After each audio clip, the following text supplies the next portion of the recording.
ಮದ್ವೆ ಆದ್ಮೇಲೆ ನನ್ನಿಂದನೇ ಸಾಯ್ತಾ ಇದೀಯಾ. ಖುಷಿ ಪಡು, ನಾನ್ ಸಿಕ್ಕಿದೀನಿ ನಿನ್ಗೆ, ಇಲ್ಲ ಅಂದ್ರೆ ಒಂಟಿಯಾಗಿ ಸಾಯ್ತಾ ಇದ್ದೆ ನೀನು. ಏ ಸೊಸೆ, ನಮ್ ಹುಡ್ಗನ ಹತ್ರ ಜಾಸ್ತಿ ಮಾತಾಡ್ಬೇಡ. ನನ್ ಮಗನ್ ಮದ್ವೆ ಆಗಕ್ಕೆ ಹುಡ್ಗಿರ್ ಲೈನಾಗ್ ನಿಂತಿದ್ರು. ಹ್ಮ್, ನಾನೇನ್ ಬಟ್ಲಿ ಇಟ್ಕೊಂಡ್ ನಿಮ್ ಮಗನ ಕೊಡಿ ಕೊಡಿ ಅಂತ ಭಿಕ್ಷೆ ಬೇಳ್ತಾ ಇದ್ನ? ನಿನ್ ಗೊತ್ತಾ, ನನ್ ಮಗನ್ನ ಮಗು ತರ ಸಾಕಿದೀನಿ. ಓಹೋ, ನನ್ನ ಮೀಶೋ ಇಂದ ಆರ್ಡರ್ ಮಾಡಿ ಸಾಕಿದ್ರ? ನಾನು ಮಗು ಇದ್ದಾಗ ನನ್ನನ್ನು ಮಗು ತರನೇ ಸಾಕಿದ್ರು. ಏಯ್ ಓಯ್ ಏಯ್ ಈ, ಏಯ್, ನನ್ ಮಗ ಅವನು. ನನ್ ಮಗನ್ ಬಗ್ಗೆ ಆತರ ಎಲ್ಲ ಮಾತಾಡ್ಬೇಡ.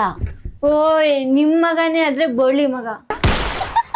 ನೀನೇನೋ ನಿಂತ್ಕೊಂಡ್ ಕೇಳ್ತಾ ಇದ್ಯಾ? ಇವಳು ಬರೋಕ್ಕಿಂತ ಮುಂಚೆ ರಾಜನ್ ತರ ಇದ್ದಲ್ಲೋ. ಮೊದ್ಲು ರಾಜ ತರ ಇದ್ದ, ಇವಾಗ ರಾಣಿ ಬಂದ್ಮೇಲೆ ಕೋಜ ಆಗ್ಬಿಟ್ಟ.